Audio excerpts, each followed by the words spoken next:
En el debate quizás podamos profundizar lo que es la UGB, ¿no? Que es muy importante la invitación de Marta. Francisco, ¿arrancamos entonces? Buenos días a todos. Vamos a cerrar un poquito lo que fue el primer encuentro que tuvimos, porque hablamos de mucha legislación. Hemos dado entre ellos, digamos, las leyes principales que son destinadas a lo que es medio ambiente. Uno de los graves problemas que tenemos cuando hacemos una presentación, una lucha ambiental, un reclamo, que siempre hablamos en la Ley General del Ambiente a nivel nacional del principio precautorio. Todos dicen cuando van y hacen un reclamo, consultan a un abogado, ponen el principio de precaución. Pero hay muchos principios que van más allá. El primero de ellos es el principio de congruencia, donde nosotros como afectados podemos solicitar y podemos exigir tanto a nación o al municipio o a provincia que se cumplan lo pactado, que se cumplan las leyes que tenemos presentes. Y esto muchas veces los abogados no lo toman en cuenta. Entonces cuando comenzamos a hacer una presentación, un reclamo, empezamos ya poniendo solamente el principio precautorio de que algo que van a colocar me pueda hacer mal y nos olvidamos todo lo que tenemos. Esto vamos a hacer algo muy rápido, pero se los quería comentar un poquito. Tenemos el principio de prevención, el principio de precautorio, tenemos el principio de equidad intergeneracional. Este es uno de los principales, porque nosotros acá nos basamos en lo que tenemos hoy, lo que vienen a futuras generaciones. Y estos principios muchas veces no se tienen. Lo que es progresividad, responsabilidad. Es decir, hay una cierta cantidad de principios que no se tienen en cuenta cuando empezamos a hacer. Y por eso muchas veces fallamos en las presentaciones. Solamente hablamos de prevención y nos olvidamos de los demás principios que tiene la ley. Algo similar tiene la provincia de Buenos Aires, que es una ley general de medio ambiente, que es la 11723, que a veces tampoco la sabemos utilizar muy bien. Vamos a ver si con esta maquinita yo me estoy peleando hoy.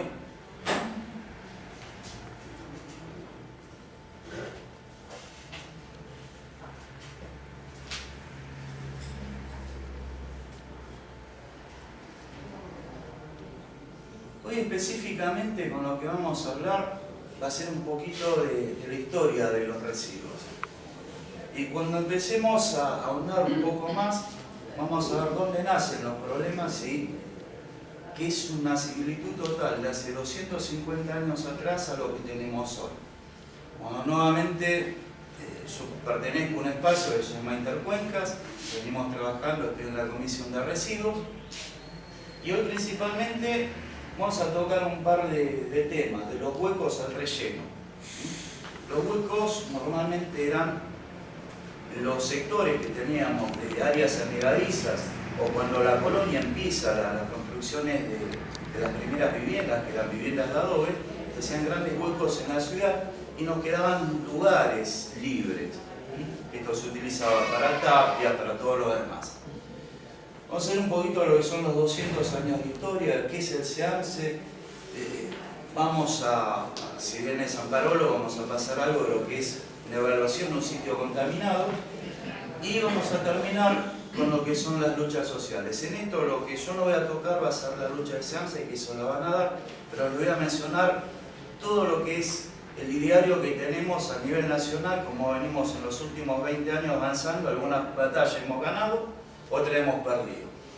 Yo quería comenzar con una foto. Ustedes como docentes muchas veces hablan de la porteña, que fue la primera locomotora que tuvimos en el país, y es un emblema para todos. Este emblema, que fue la primera red ferroviaria que tuvimos, que ahora la tenemos en un museo, termina siendo el tren de las basuras, porque en determinado proceso histórico esta locomotora sale de servicio y se lo utiliza para llevar de una estación de transferencia, lo que era la quema, todos los residuos que generaba la ciudad.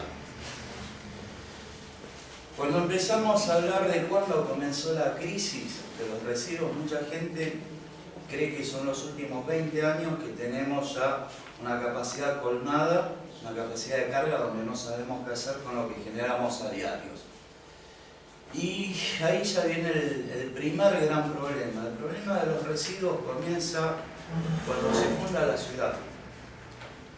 Porque no había lugares, entonces todo se tiraba, se desechaba, no había un lugar específico y no había un tratamiento. Y ahí es cuando comenzamos, 1580 es cuando tenemos el primer gran problema en la ciudad, que va a haber muchas fotos que yo les voy a dejar a ustedes, estas lo van a tener en el documento que hicimos.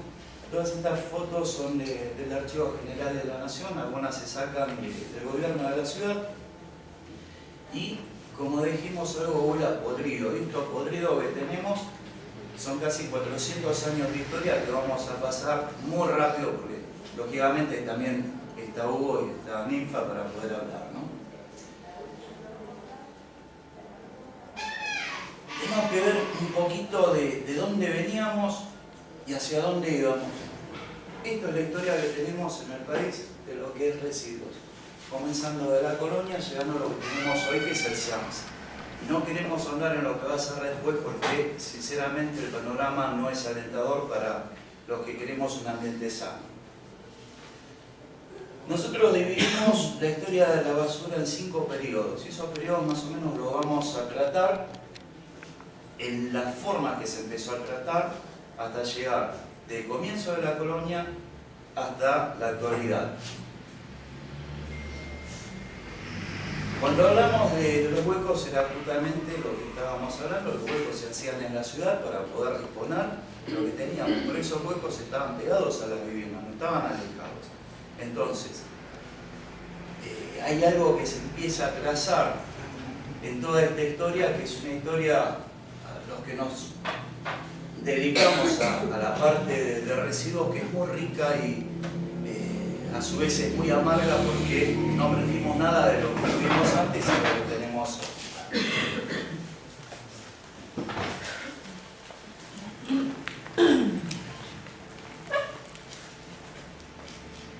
El primer periodo se da ya con el inicio de la colonia.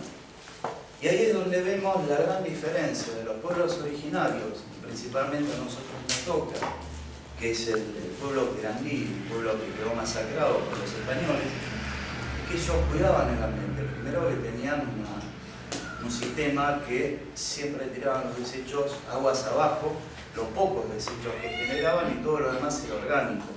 Acá en Puente 12 hay indicios de cómo se hizo el tratamiento de residuos porque se han encontrado en lo que fue el yacimiento 1 y yacimiento 2, sectores donde había una carga orgánica que era muy elevada. Y eran lo que iban quedando como residuos tanto de animales como de la parte vegetal que se iba utilizando para el sustento del cambio. Y cuando avanzamos hacia lo que es capital, encontramos una traza totalmente diferente. Encontramos cerámicas, encontramos restos de alfarería, encontramos huesos, encontramos de todo. La ciudad de Buenos Aires se forma sobre un gran basural. Hace pocos años atrás, descubrieron los viejos túneles de San Telmo, atrás de Casa de Gobierno se encuentra lo que era la vieja aduana, pero cuando se empiezan a excavar diferentes lugares, se encuentran lo que realmente se iba dejando. Y esto normalmente siempre se hacía un efecto que era: yo genero acá, trato de alejarlo un poquito, pero después la ciudad se expandía y lo alejaba un poquito más.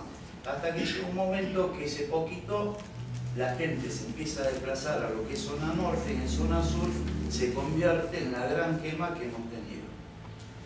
Todo esto lo vamos a ir viendo con el paso de los años, y con tu máquina no estoy acostumbrado. Y después pues llegamos a un segundo periodo, cuando empiezan ya la expansión de lo que es la ciudad a alejar cada vez más. Esto todavía se nota y hay indicios en los archivos cómo se trataba. Es decir, ya en el segundo y tercer periodo aparecen lo que se llamaban las zanjas, o los terceros, o los cursos de agua como los llamamos hoy. Esos terceros desembocaban siempre al Río de la Plata. Hay uno que era muy conocido, el tercero que salía de Constitución hasta el Río de la Plata, y ahí hay yacimientos arqueológicos que son muy importantes. porque los residuos de la ciudad se tiraban, pero todo lo que eran los desechos de los efluentes cloacales, digamos, iban a las calles, a las veredas, y es donde empiezan a tener ya problemas. Los indios y los negros, lógicamente, iban a las zanjas, o se los quemaban. Entonces ya empezamos a ver cómo se empieza a diferenciar también lo que era la parte del LID de la ciudad a lo que es el tratamiento que se daba con los demás.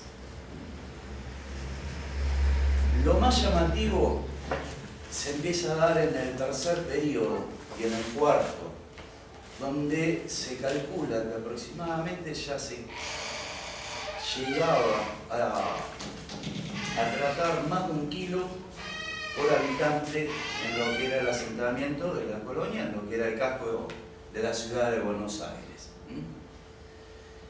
El actual, bueno, tenemos una intención de habilitar nuevas áreas de suelo para poder hacer los tratamientos y lógicamente se tira todo lo que es hacia el conurbano con la misma experiencia que tenían antes. Tratamos de alejar todo lo que generamos sin importarnos dónde va, pero sacarlo de las grandes urbes. Esta es una de las partes que les estaba comentando, los huecos y los terceros. Todos los terceros eran todos los arroyitos que estaban abiertos. Todos desembocaban en el río de la Plata como están desembocando hoy. Algunos se van entubando, algunos se van tapando. Y cuando se empiezan a ver todo esto, se empieza a ver ya los problemas que empiezan a generar. Ya en la época del virreinato se empiezan a dar las primeras ordenanzas de cómo tratar al colono. Normalmente se le podía poner una multa, y a los indios o negros, si llegaban a desobedecer las órdenes, se los azotaba en la plaza. Entonces, para vos que no eras de la élite porteña, látigo; para el otro, bueno, una pequeña multa. Así vamos avanzando un poco en el tiempo, y cuando ya llegamos a 1637, con Dávila ya empieza a sacar las primeras ordenanzas de lo que es el tratamiento de residuos. Es decir, lo que vemos hoy lo venimos haciendo en 1580. Y hay una parte que ustedes van a ver en 1700, donde se empieza a hablar que lo que se va tirando se tiene que tapar con tierra. Exacto lo que vemos hoy. Tiramos la basura, la tapamos para que nadie la vea.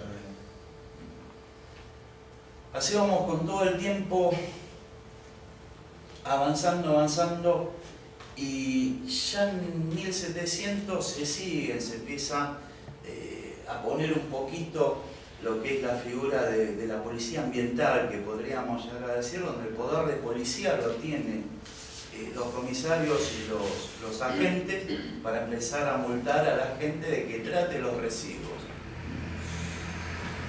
Virrey Berti también empieza, Arredondo también sigue, por ejemplo, Arredondo dota a lo que es la ciudad ya de elementos de limpieza para hacer el barrido de las calles, sacar todo lo que eran muertos, perros, cadáveres que se tiraban, porque sinceramente muchas veces se moría alguien, lo dejaban ahí y nada más. Y esto cae ya con una crisis muy fuerte en la epidemia de 1800, una epidemia muy fuerte que se da en el país, que fue una epidemia de tifus, fiebre amarilla, donde empiezan a tener nuevamente la posibilidad de empezar a sacar los residuos cada vez más alejados de la ciudad y buscando lugares que normalmente, también acá hacemos un paralelismo muy grande, se buscan las zonas anegadizas para poder hacer la quema o el entierro de la basura como la tenemos hoy. Hay, digamos, muchísima historia, y normalmente ya en lo que es fines de 1800 se empieza a notar lo que son los primeros problemas ambientales, que son problemas serios. Uno de los casos que yo les había dejado a ustedes en la clase anterior fue el tema de Saladeros. El tema de Saladeros para nosotros es el primer fallo ambiental que se da en 1870 aproximadamente, donde el río, donde lo que es la desembocadura del Matanza, que es el riachuelo, comienza a tener una carga orgánica muy elevada. Se hacían todos los saladeros, mataban y tiraban todos los restos directamente al río, y ya se había empezado a tener un proceso con el agua que no se podía tomar. Entonces la ciudad agarra y quiere relocalizar a todas esas empresas que principalmente estaban en la zona de Barranca, y ahí, bueno, es donde sale el famoso fallo en 1871, donde cierta cantidad de industriales le quiere hacer juicio a la ciudad para poder seguir contaminando, porque decían que su negocio ahí se cortaba. Ya hacia fines de 1870, 1871, se empieza a sacar todo lo que es y cada vez se los aleja más. Es decir, la ciudad se expande y tratan de alejarlo. Es lo mismo que vamos viendo hoy, donde ya acá la localidad cada vez avanza más, tenemos más habitantes y tenemos que buscar lugares más alejados. En esa época ya empieza un tema que es muy candente: ¿cómo transportamos? Entonces todo este transporte se comienza a hacer con caballos y carretas, y normalmente se llevaba unas 1.500 toneladas diarias que salían de la ciudad hacia la zona de, primero eran los vaciaderos, y después comienza con algo que es el trencito de la basura.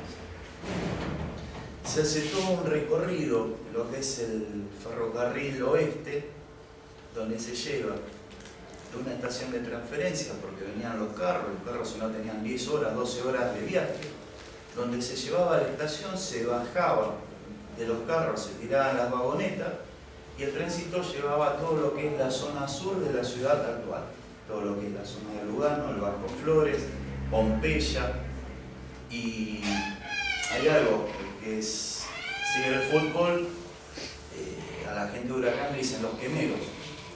Bueno, justamente ahí había una de las quemas. Y todas las zonas que quedaron como vaciaderos, la mayoría se convirtió después en plazas. Se las fue recuperando. Pero lo que quedó abajo quedó enterrado y queda ahí.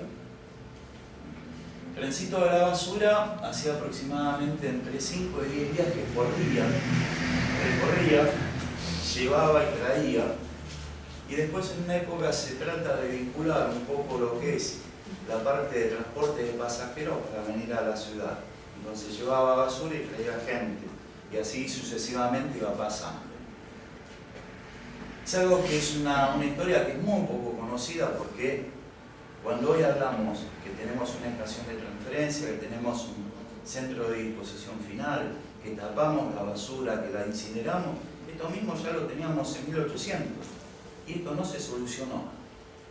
Ya cuando vamos finalizando 1880, 1890, se empieza con una nueva forma de tratamiento de residuos, que es directamente la quema.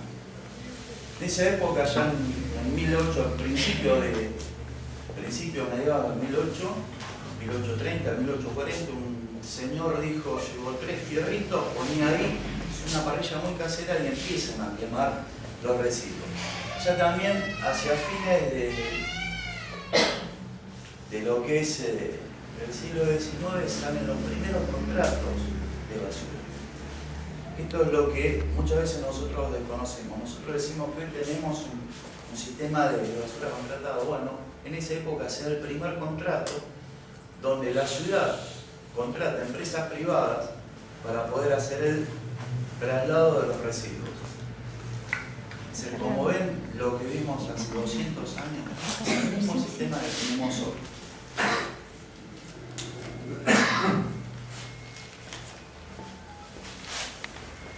En 1873 empieza la parte de aseos, en la gestión de alvear empiezan a recuperarse algunas zonas y se empiezan a hacer, principalmente en la zona de Palermo, se recuperan todo lo que son hoy los actuales bosques de Palermo, está sobre lo que es un basural, y los lagos lindos de Palermo eran los huecos que quedaban de las construcciones, a lo que podríamos llamar una tosquera. Es decir, hay, digamos, Cuando uno ve todo esto, decís, no lo puedo creer. Como les decía recién, mucha gente cree que hace 20 años comenzamos con el problema y no, esto viene de larga data. En 1900, ya con una población mayor y con un consumo mayor, y cuando se empezaban a construir nuevas cantidades de viviendas, empezaban algunas cositas ya a levantarse en lo alto, empieza el sistema de la quema. La quema eran aproximadamente lugares que tenían 2-3 kilómetros de largo, y eran parrillas donde caían los residuos y los empezaban. Ahí empieza todo lo que es el cirujeo, todo lo que es el trabajo informal. Ya en esa época salen los primeros trabajos que estaban a través de lo que es el gobierno, de lo que es la ciudad de Buenos Aires, empieza a legalizarse ese trabajo. Y empiezan muchas figuras a aparecer. Y también empiezan los asentamientos de villas entre el medio de los basurales, que se llamaban las latas. Una de las más conocidas, después ustedes lo van a leer, que es Villa La Rana, donde se agarra una zona muy anegadiza, que es el Bajo Flores, y se empieza a utilizar para poder reponer todos los residuos. En 1871 se da lo primero, el primer origen de lo que fue la separación. Es decir, se sacaba la parte orgánica de lo que podía llegar a recuperarse. Entonces, ahí yo doy el origen por una ordenanza que se da, de que sería, se comienza formalmente a decir, bueno, empezamos a separar. Fíjate, hoy después de 200 años seguimos con lo mismo, es decir, seguimos hablando de separación, cuando ya en 1870 ya también estábamos hablando. Es decir, no modificamos todo lo que es el tratamiento de los residuos. El barrio de Las Ranas, lo que era la tina municipal, los basureros municipales que se empiezan a extender cada vez más grandes porque hay mayor generación de residuos. Empiezan también, cada vez el cirujeo era mayor. También empieza una figura que era el robo de la mercadería. En esa época ya estaba la esperidina, que era una bebida que se hacía acá, y había 2 o 3 marcas comerciales que las fábricas iban a la quema a comprar las botellas que la gente tiraba. Es decir, separaban vidrio ámbar, vidrio azul, vidrio verde, iban las empresas y compraban y recuperaban. Es decir, siempre, digamos, a los que nos dedicamos a esto es algo que nos llama muchísimo la atención. Y, digamos, es decir, no aprendimos nada, porque todos los errores que cometimos los seguimos cometiendo. También empieza en la parte del cirujeo algo que era muy común, ver el robo de la mercadería, que lo hace el SEAMSE, también se decía en esa época. El 1911 comienza todo lo que es el saneamiento, y fíjate, nosotros tenemos acá en la zona de Mataderos, había 2 grandes basurales que uno llamaba cabecitas, porque todas las cabezas de las perdices y algunos animales más iban a una quema para poder tratarlas ahí. Y estaba la zona de Nueva Chicago, que tenemos, donde está el estadio, también tenemos ahí un basural que era cielo abierto.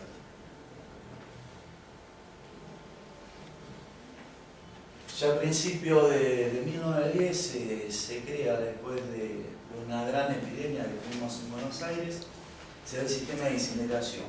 Se prueban 3 tipos de hornos y se pone en el Bajo Flores, en Pompeya, los incineradores para tratar la basura. Pero ahí teníamos un gran problema. Es lo mismo que vemos hoy, lo mismo que discutimos hoy con el CAL. Los residuos húmedos yo no los puedo ver. Y como Buenos Aires tiene un promedio de 1000 milímetros de lluvias anuales, llegaba un momento que los incineradores se paraban. Cuando venía la basura húmeda no se podía tratar, y ¿dónde se iba? Nuevamente al relleno sanitario. O a los basurales a cielo abierto, basurales clandestinos. A todo esto ya había un sistema, que era un sistema pago por canon, de lo que la ciudad le pagaba tanto a las empresas que hacían el transporte como a las empresas que hacían la incineración o la quema de los residuos.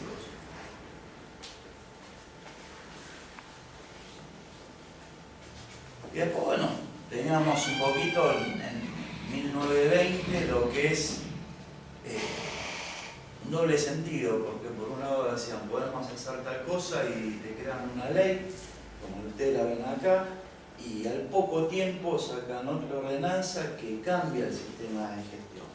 Es decir, todo este material ustedes lo van a tener disponible en una recopilación de más de 200 años que le entregamos para que ustedes la puedan tener y ver. En 1942 se incorporan los erucas al sistema formal mediante una ordenanza y un decreto. Se los trata de municipalizar, algo similar a lo que muchas veces proponemos, que todos los cartoneros estén dentro de lo que es el sistema formal.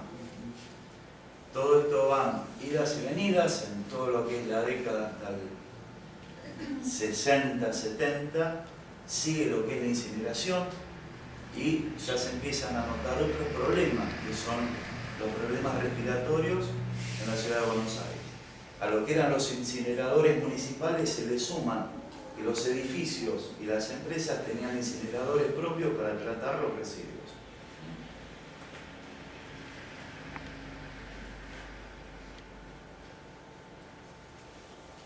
Fíjate, en 1947 teníamos casi 3 millones de habitantes en la ciudad. Nivel poblacional a lo que tenemos hoy, que son casi 4 millones, es decir, no cambió mucho, porque la tasa de crecimiento que tiene la ciudad de Buenos Aires es una tasa baja.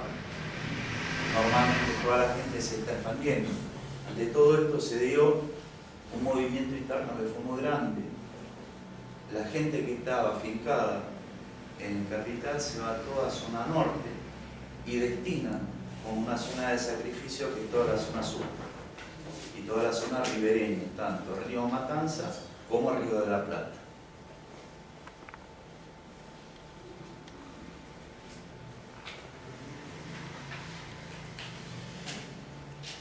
Después tenemos algo que es muy, muy llamativo. Hasta ahora estuvimos hablando de todo lo que era la ciudad, de la colonia hasta lo que llegó. En Buenos Aires no había tratamiento. Entonces, ¿qué hacían? Lo que no se podía hacer en Buenos Aires, en la ciudad, y que se los multaba o que se los azotaba, se empieza a tirar todo lo que es al conurbano. Hasta que en 1970, en 1977, ya hay un problema muy serio con lo que es la contaminación y el smog que teníamos en la ciudad de Buenos Aires, que mediante una ordenanza se saca de servicio los incineradores y comienza una nueva etapa de tratamiento, que es la última, que es el SEANSE. En esa etapa, bueno, tenemos algo que la ciudad de Buenos Aires, mediante un decreto, se crea el Cinturón Ecológico Área Metropolitana y se ponen diferentes centros de disposición fuera de la ciudad, cada vez más alejados, para poder tratar los residuos. Yo que se lo quería dejar es una evolución de cómo fue de 1872 hasta el 2002, de cómo evolucionó la cantidad de población con respecto a los residuos. Los residuos evolucionan cada vez que tenemos más gente, pero ya empezamos con lo que es la capacidad que está generando cada uno, no se cambió. Siempre seguimos con un promedio de 1 kilogramo por persona por día, que es lo que generamos. Cambia la composición, pero no la cantidad que generamos. Y esto lo venimos haciendo desde la colonia hasta la actualidad. Bueno, en el 77 nace lo que es el SEANSE, a lo que tenemos hoy. Esto lo da en una zona donde se van buscando diferentes matices para poder tratar los residuos. Se crean el Centro de Disposición Final Bancalari, que trata todos los residuos de la zona norte, el Centro de Disposición Final de González Catán, que trataba de agarrar todo lo que es oeste y suroeste y noroeste. Se crea Villa Domínico y se crea Ensenada. que son los 4 centros que se abren para tratar residuos. Entonces hay una cierta cantidad de municipios que va y dispone. Los municipios que no están acá siguen con el tratamiento antiguo, que era los basurales a cielo abierto y seguir quemando.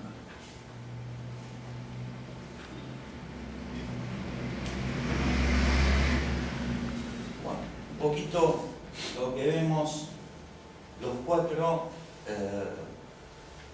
centros de disposición final que estaban en la provincia de Buenos Aires. Esos 4 centros se crean en zonas que son inundables, en zonas bajas, donde el suelo no era apto para él. Y acá ya venimos con la primera. Viene puede traer muy buena tecnología de afuera, pero ¿cómo la adaptamos para lo que tenemos nosotros? Esto fue un gran negocio, ahí es donde empieza el Benito Rollo, empieza lo que era Maldívar, que era del grupo Macri, empiezan infinidad de empresas a hacer lo que es el transporte y disposición de los residuos. Y a cambio tienen tierras que eran muy ricas, pero todas las zonas, como vamos a ver adelante, no eran zonas aptas. Esto más o menos será cuando nace el SEAMSE, la ciudad de Buenos Aires era así. Era una nube gris que veíamos todos los días. Yo desgraciadamente la recuerdo porque estaba por allá y muchas veces la veía. Hay una pequeña etapa, cuando sacan los incineradores de los edificios, quieren poner el tema de compactadores. Es decir, por el tubo, en vez de ir a lo que era el incinerador, iba a una prensa donde se compactaba. Y ya en 1920 también nace con una ordenanza que empiezan a utilizarse las bolsas de los residuos, las bolsas plásticas para que se las pueda llevar del carrito que venía todos los días. Es decir, es una sucesión de hechos que se va dando durante años de cómo venimos haciendo las cosas sin pensar. Bueno, acá más o menos eran los 5 periodos que estuvimos viendo, que van a estar reducidos. Y acá era principalmente, ustedes van a ver lo que era la ciudad de Buenos Aires y cómo empiezan a desplazarse. En la parte superior izquierda están todo lo que es Norte 3, Bancalari, Norte 1, Norte 2, Norte 3, Norte 3A, La Matanza, Villa Domínico y Ensenada, que eran los últimos centros. Los puntitos que están adentro, fíjense en la zona norte de lo que es la ciudad de Buenos Aires, prácticamente no había ningún tipo de tratamiento. Los únicos 2 puntos que vamos a ver arriba son las estaciones de transferencia actuales, pero todo lo que eran las quemas, los vaciaderos, los terceros, estaba todo en el sur. Y ahí es donde tenemos toda la historia oculta. Bueno, más o menos acá van a ver, cuando ustedes puedan leer esto con un poquito de detenimiento, van a ver las calles y los lugares donde se emplazaban, que hoy tenemos lugares que son muy caros, pero es abajo, no vamos más de tiempo, porque un día puede reventar todo.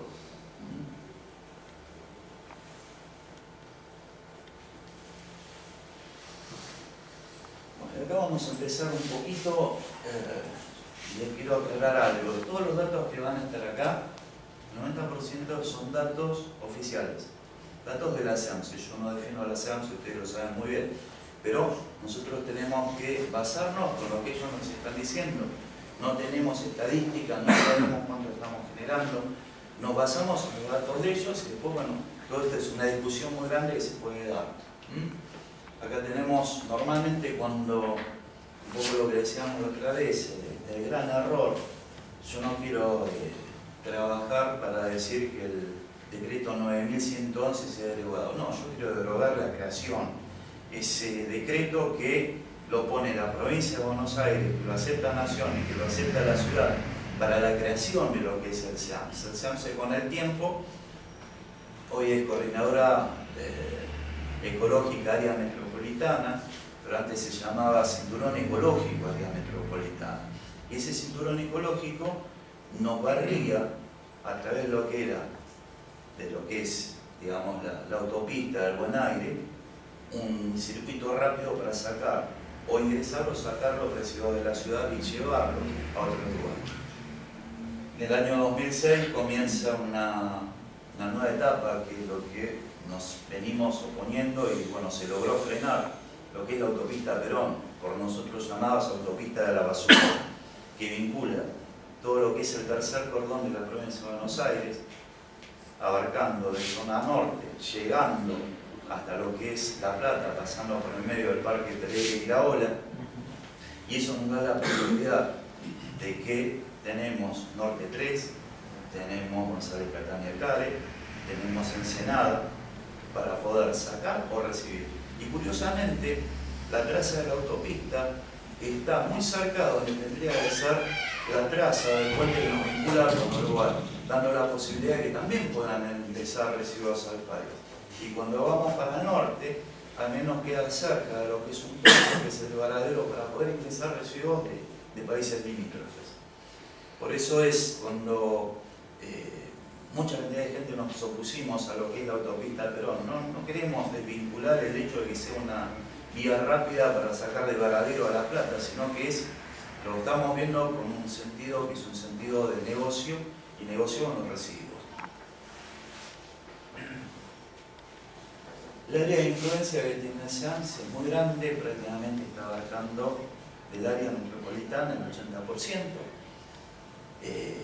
donde tenemos el 35% de la población de todo el conglomerado, de la cantidad de gente de provincia de Buenos Aires y capital.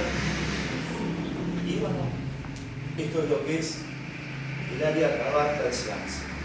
Es decir, vamos a ver todo lo que es la zona sur, la zona norte, la zona centro y la parte de capital, la parte de la ciudad. Vemos Matanza y vemos todos estos servicios que es hoy con lo que tiene el servicio contratado SEAMS, más que se han sumado en las últimas épocas lo que es Las Heras, lo que es Cañuelas, Marcos Paz.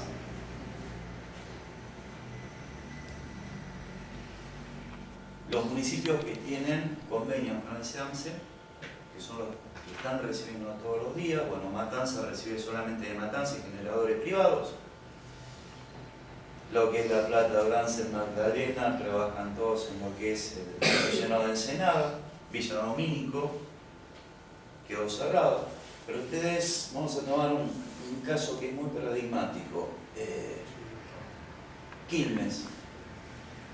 Quilmes dispone en Norte 3.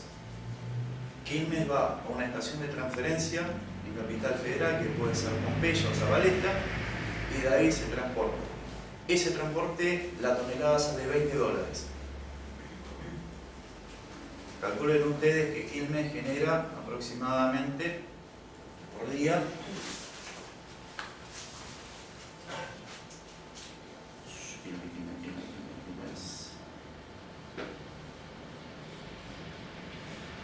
son 11.000 toneladas mensuales. Por $20 es mucha plata, solamente de transferencia. Y después tiene que pagar para enterrar el Norte 3. Cuando decíamos, si la tonelada Norte 3 se paga $15 para poder enterrarla. Así que en lo que es el área municipal, cada tonelada de residuos, 1000 kilos de residuos, sale $35. Los precios son en dólares, no son en pesos. Perdonen que se los expresa así.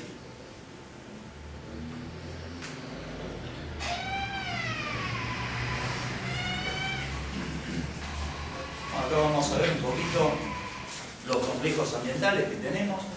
Villa Domínico está cerrado, Bancalari está cerrado, Norte 1, Norte 2 y Norte 3 está cerrado, y el operativo lo que es Norte 3A. González Catán tiene una orden de cierre. Ensenada es algo muy paradigmático, tiene orden de cierre desde el año 2011 y supuestamente el primer año el gobernador Scioli tenía que pagar 5.000 pesos diarios por no tener un tratamiento alternativo. Recién ahora vemos que dentro de un año, dentro de menos de un año, vamos a tener una planta similar a la que es Norte 3 para poder dar el cierre definitivo a lo que es Ensenada. La Plata, lo único que yo sé, lo que se pudo constatar que fueron los primeros 6 meses que se pagaba la multa, la provincia de Buenos Aires, que pagaba el municipio de Ensenada la multa, y después se dejó de pagar. Actualmente ya no se paga nada. Norte 3A, bueno, los que tuvieron la oportunidad de conocerlo, es un relleno que ya prácticamente está en etapa de cierre, porque ya no tiene más capacidad para poder recibir. Pero hace muy poco tiempo salió una noticia, que esto viene ya, que fue un convenio, cuando todavía Scioli era gobernador y estaba Rossi, si no me equivoco, como ministro de Defensa, donde firmó Campo de Mayo, cediéndole a la provincia de Buenos Aires y al gobierno de la ciudad 161 hectáreas para que se pueda seguir expandiendo. Entonces esto, bueno, y un poquito la otra disyuntiva. Las montañas tienen el norte 3, en todo lo que es centro de disposición norte 3, aproximadamente 60-65 metros de alto. Entre montaña y montaña quedan huecos. La próxima etapa es llenar esos huecos para poder hacer una meseta. Esa va a ser la próxima cuando ya no tengan más lugar para poder tratar. Yo les había dicho un poquito cómo venía la característica del suelo. Esto es muy importante. La gente que son docentes y que están en la parte de geografía lo van a entender muy bien.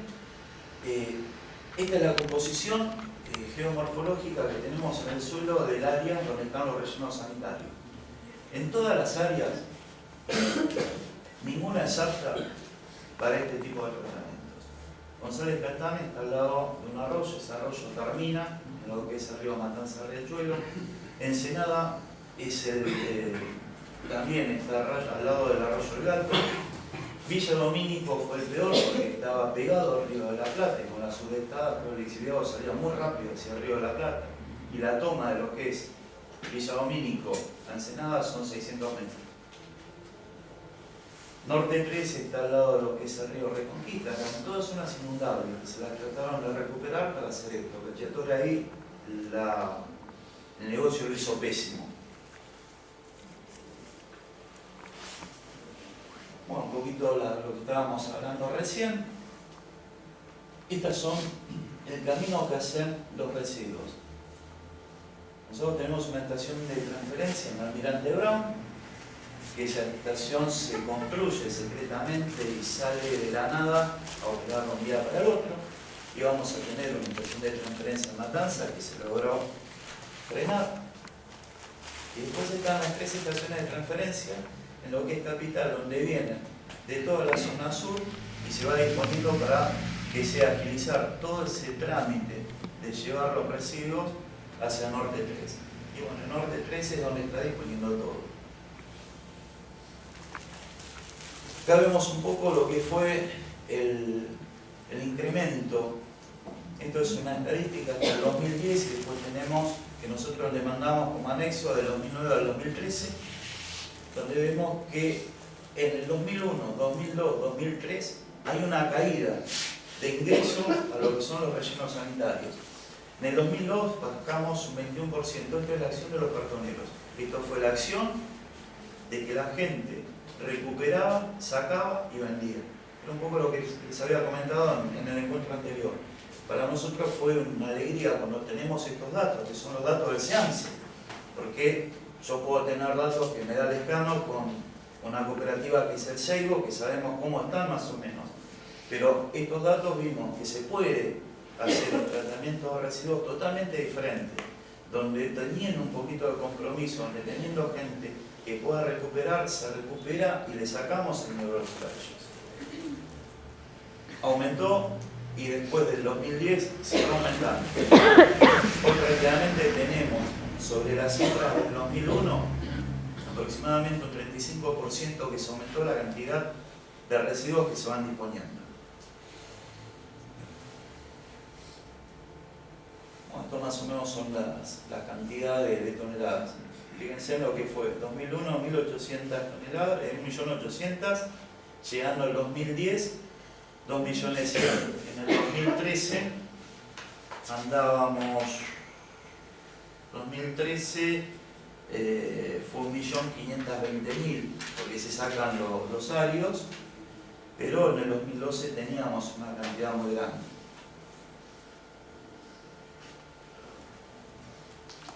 Un gráfico de barra les está indicando cómo evolucionó la ciudad de Buenos Aires. La ciudad de Buenos Aires es uno de los residuos más ricos que tenemos, porque hay mucho residuo que viene recuperable de la parte de oficinas.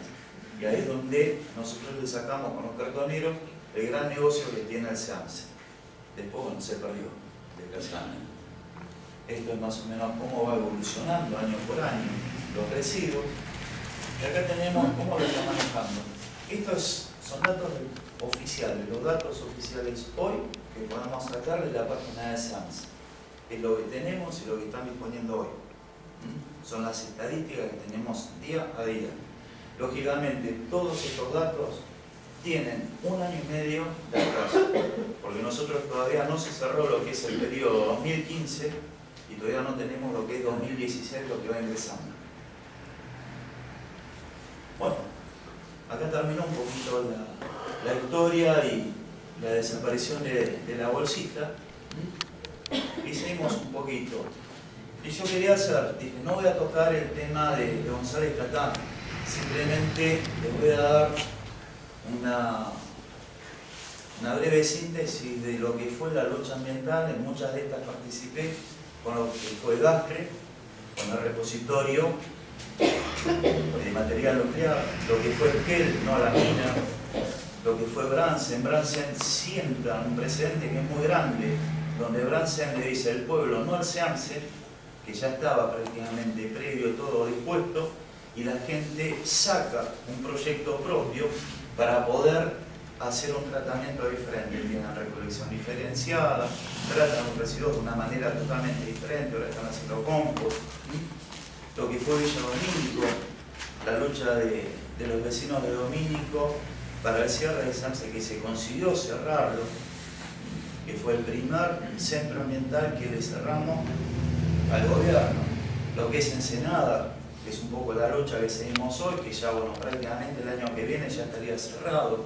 Lo que es Ezeiza con el basurero nuclear, algo que también logramos frenarlo, esto fue en el 2001. Lo que fue Morón, el cierre del crematorio de residuos patológicos.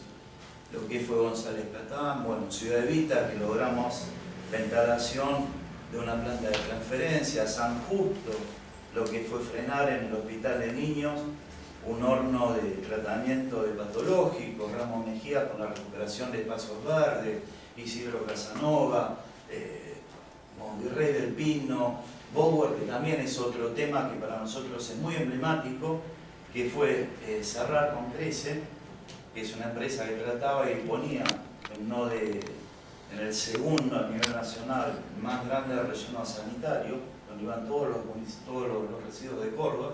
Se logró este cierre hace 6 años atrás y ahora se está por la remediación, que es una lucha que siguió. Gualeguaychú con las pasteras, Famatina, Santiago del Estero, Nalgalá, Chilecito, Tucumán, Mendoza, San Juan, todos estos trabajando el tema de minería, con los compañeros de Malvinas trabajando el tema de contaminación con agrotóxicos. Todas estas luchas hay algo que tienen en común, hay algo que hay una comunicación entre todos, hay espacios, hay colectivos que se ayudan. Es decir, una lucha aislada no significa nada, y las luchas principalmente para que dé el objetivo que se busca, tienen que tener 3 pilares. Uno, que es la movilización de la gente y la concientización de lo que se está buscando. Segundo, tener gente en lo posible que tenga conocimientos técnicos con lo que van a buscar. Y tercero, tener un equipo jurídico atrás. Hoy tenemos la suerte de que hay muchos profesionales que están colaborando como vecinos, y tenemos muchos abogados y tenemos asociaciones de abogados que trabajan colaborando con todas las asambleas. Esto es un poquito, disculpen si fui rápido, porque iba a dejar el tiempo atrás. Cualquier duda que tengan, después la vamos a ir conversando, o después vía correo lo vamos a comunicar. Muchas gracias y disculpen si...